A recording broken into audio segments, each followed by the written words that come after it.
This week on Story, emerging writer-director and recipient of Austin Film Festival's 2022 New Voice Award, Nikyatu Jusu discusses her early short films as well as the process behind creating her debut feature, horror thriller, Nanny.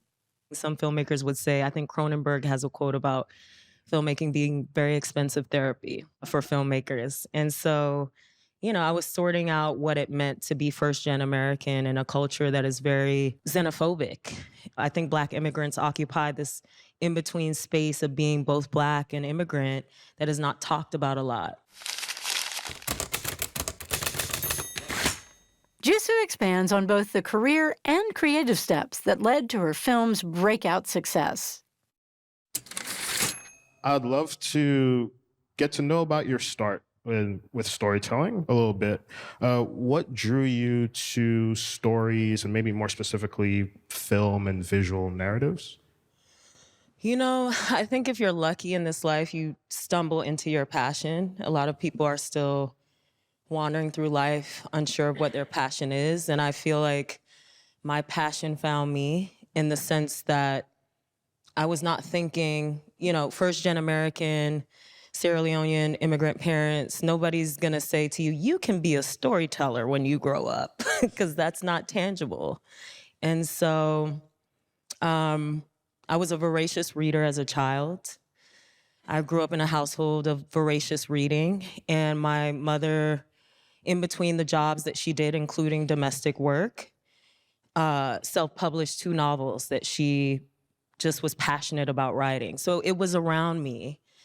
And I went to undergrad. I went to Duke University for biomedical engineering because tangible and real. And I was miserable. Sophomore year, I stumbled into a screenwriting course, by mistake. And I fell in love with the craft, but I really fell in love when I realized that the words didn't die on the page in the way that they do with novels that aren't adapted. I could make motion picture. I could create imagery based on what I write. And storytelling is so pervasive for some of us. Like, you always have an uncle or a parent or somebody who's telling stories, and we consumed films growing up. And, I grew up in a household with my cousins, my uncle. Like, we had multiple family members living in one house, and we would congregate in the basement and watch. I'm about to age myself, but my uncle used to work at a place called Turtles, similar to Blockbuster. And he would just bring random movies home. Like, there was no voting. It was just whatever he brought home, we would watch. And so it was very prevalent. And my mom was just also a voracious reader and writer. And so her second novel, So Pretty and African, was really about her displacement as an African woman in America. So it was just always around me in terms of that storytelling. I'm curious where genre or fantasy stories may have intertwined with your sort of upbringing that way also, because there's just such clear visualization you have within that space, exemplified by Nanny and Suicide by Sunlight, which we'll, of course, talk about. But I'm curious if you can talk about that. Octavia Butler is a major inspiration, science fiction novelist who conceived of worlds that are very prescient and resonant today. Zombie canon just is a vessel for making commentary on the human behavior and the ways that we treat each other and ourselves. So I've always found that genre was a way into the truth. Your first short film, African Booty Scratcher. I did not make up that title. That is the title. He did his research. Always try to. I would like to announce Queen Isatu. Queen Isatu.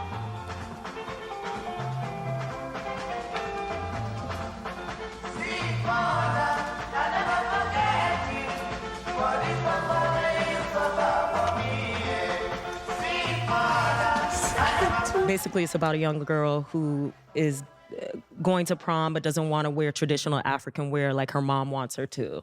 So it was the most basic distillation of me maneuvering what it means to be Black American born to African parents, and having gone through a period where I was ashamed of my culture because of, you know, what I experienced in school and people hearing your parents' accent and smelling the food and making fun of you.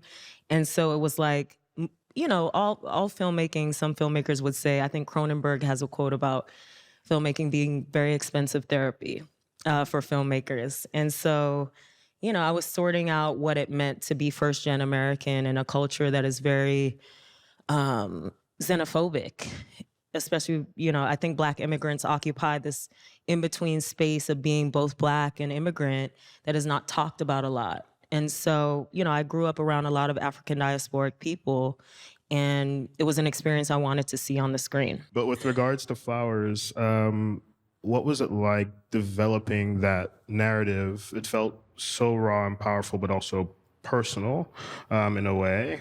So Flowers is about two girls who are in high school who basically framed their teacher for pursuing one of them sexually.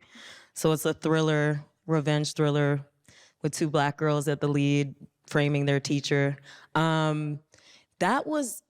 Flowers was bred out of desperation. So me and one of my grad school classmates decided to work backwards based on our resources, what we had access to, because we were tired of waiting for permission to make something.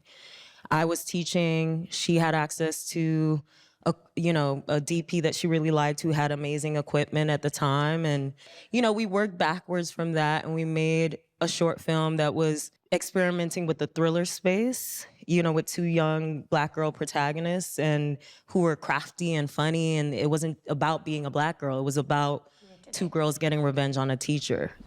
Okay, whatever. We'll do it, but when you're not around. So this way he has it? Yes. So wait, did his lips like actually touch yours? No, Like- because I pulled away. Don't do it this time. I'm gonna need you to let him do whatever it is he wants to do, all right? That's the only way this is gonna work.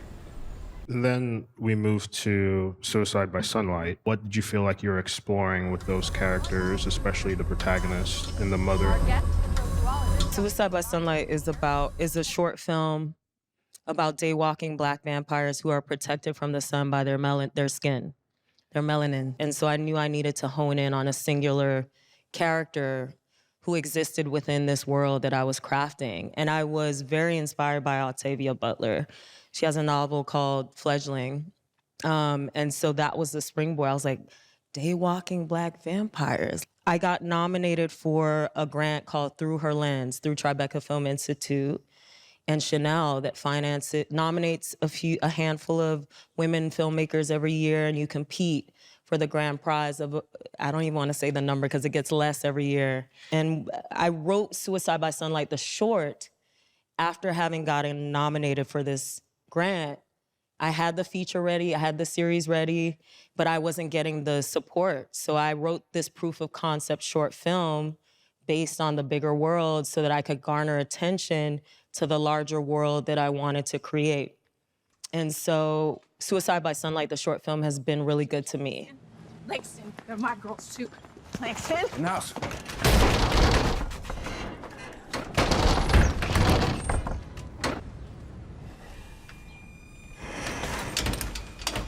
What are you doing? I want to see them. No, Langston. not today. When you see me, I'm here in the flesh. I'm begging you. If you don't control yourself, you'll never see them again. I swear to God, everybody will know. Everybody will know what? Stop! Not today! You have someone. Who is in there with them?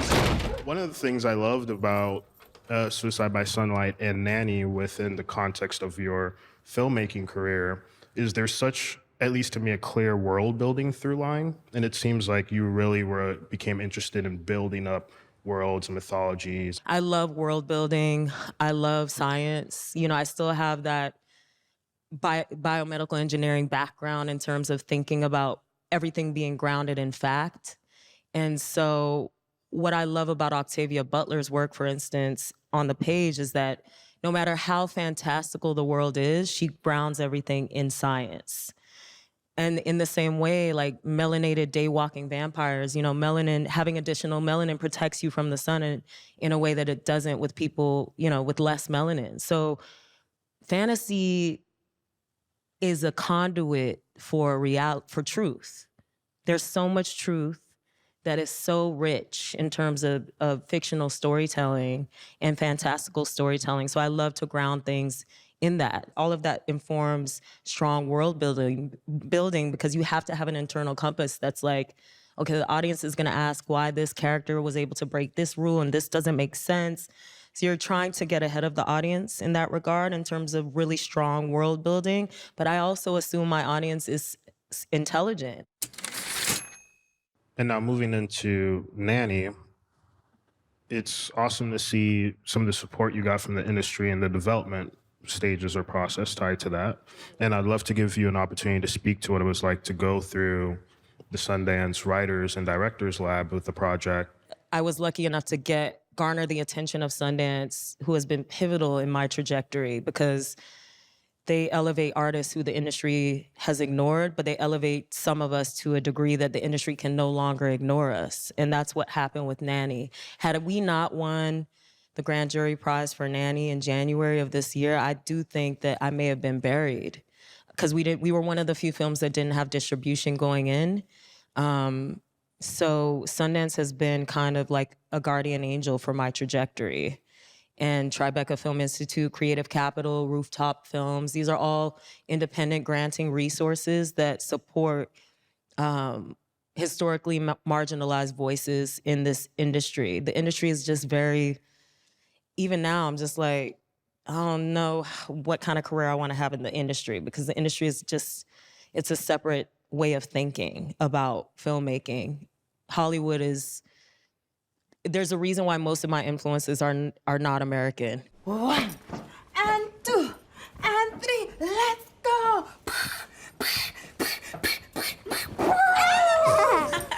Oh, Rose is down for the count. You beat me. I have lost my title. You two are having fun. Go to mommy. I'm tired. Oh, too much play. I can see that. I'm tired, huh? Don't go far.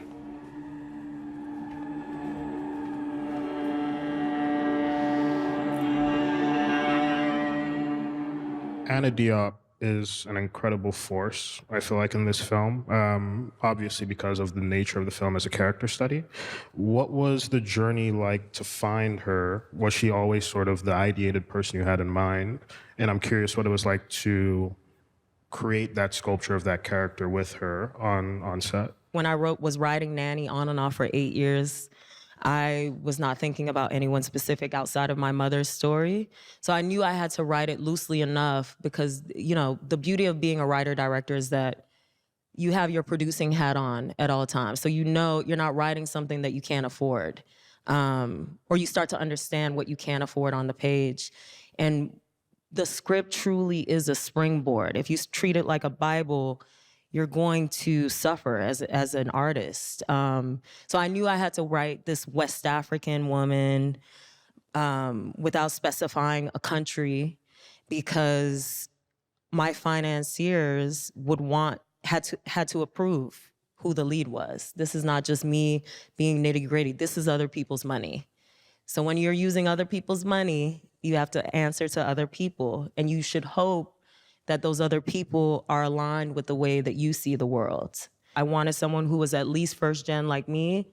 She was born in Senegal. You know, her mother actually later I found out was a domestic worker as well in Texas, here in Texas. Anna grew up in Houston. And she was also on Titans.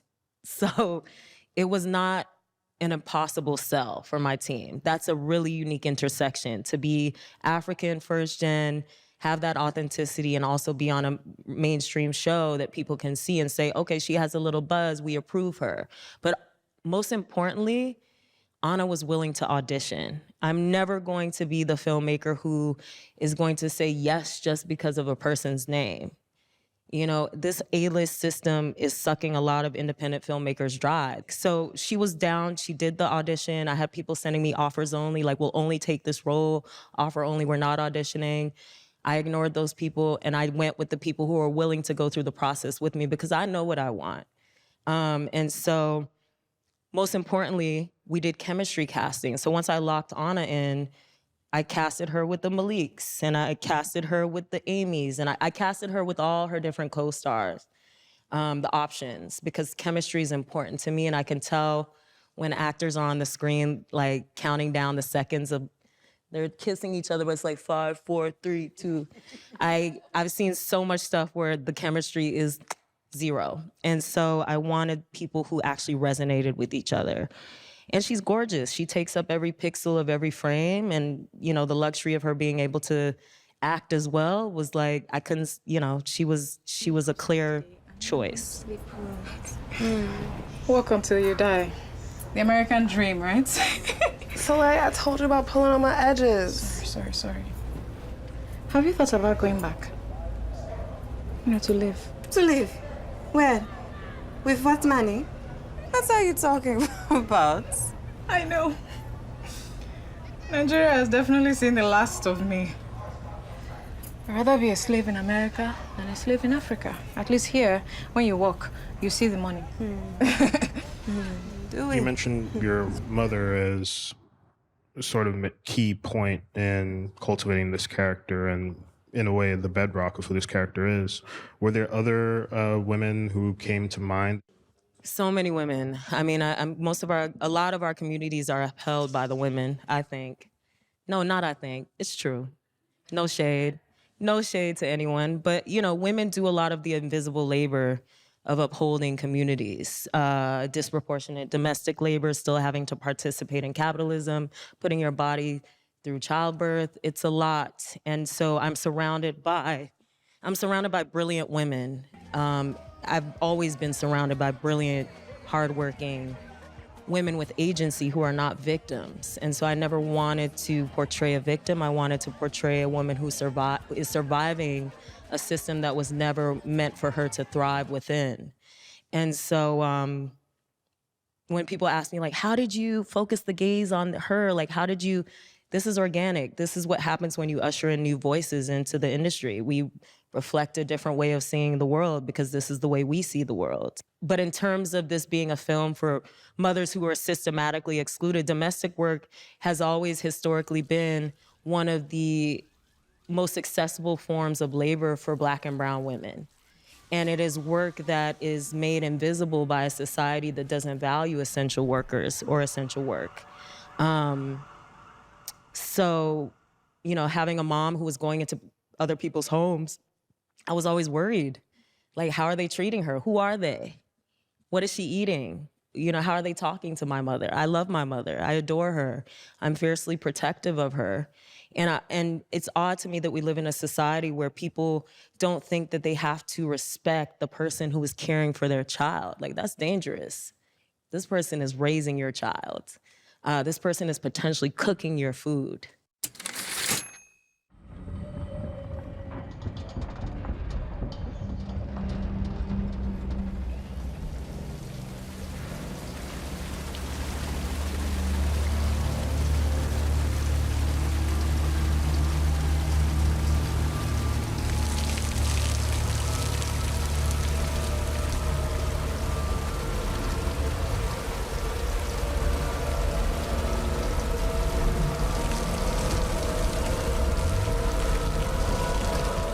You utilize water in a lot of really interesting and impactful ways throughout the course of the film. There's a majestic and graceful nature to it. I'm a water baby. I love water. I've loved water since I was, you know, my parents taught me how to swim, thankfully. That was a blessing. And ever since then, I love being in water. I feel most serene when I'm near a body of water that's clean. And you know, more abstractly, cerebrally, water is a motif in some of my favorite writers' work. Toni Morrison has a lot of water motifs because water, she has a quotation that says, water has perfect memory. And there's another quotation from someone who I can't remember that says, "Never turn your back on water." It's just such a powerful source of birth, rebirth. It's a very prevalent motif, literally and figuratively, in African diasporic people's history. People chose to throw their bodies over the ship into the water rather than be enslaved. People were thrown over ships as they were carried from their original lands to the West.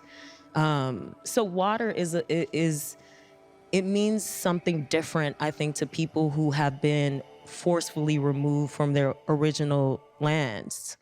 But it also is something that is wreaking havoc on us now. You know, what I love about Octavia Butler's work is that it's so prescient, like it's so resonant now in terms of climate disaster. So I just think it's a really compelling motif historically, but also something that reminds us of the smallness of humanity in the grand scheme of everything.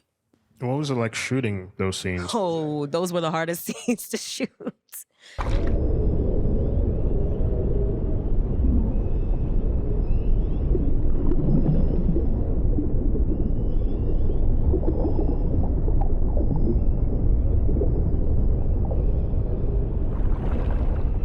So we ended up shooting at a YMCA in Brooklyn, which is great because we had an underwater department. Ian Takahashi, look him up, he's amazing. He was our underwater DP.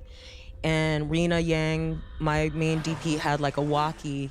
He had a whole lighting team under the water. Water is capricious, it's hard to communicate, you know, people get tired. You're directing behind a mask. So those were some of our hardest days. Big scene at the airport where Aisha has to deal with the realities of things setting in that, you know, you guide the audience really brilliantly to that point. What was it like developing that scene with Ana Diop and working in that space where there's so much vulnerability? The water work was really challenging, but the airport was also, so we shot on location at JFK. And again, at the peak of the pandemic last year. So at an airport, like it was just a lot of restrictions and we could only shoot in certain zones and people were traveling because real life is still happening. Nobody cares about your little production. And so technically it was challenging, but also it was challenging because Anna had a really big scene emotionally that day. And she felt like she wasn't getting it. Like she felt like she wasn't giving me the performance. But because I wrote it and I could see the edit in my brain, I knew that she gave me what I needed.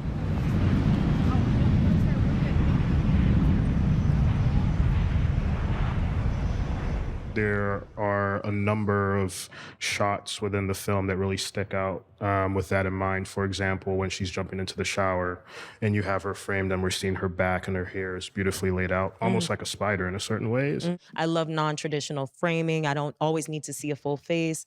I love Lynn Ramsey's work. She's always fracturing her protagonist. Like you see half the face, you see the side, you see a French over the shoulder. So I love stuff like that, that kind of like wakes the audience up in a way in terms of non-traditional execution.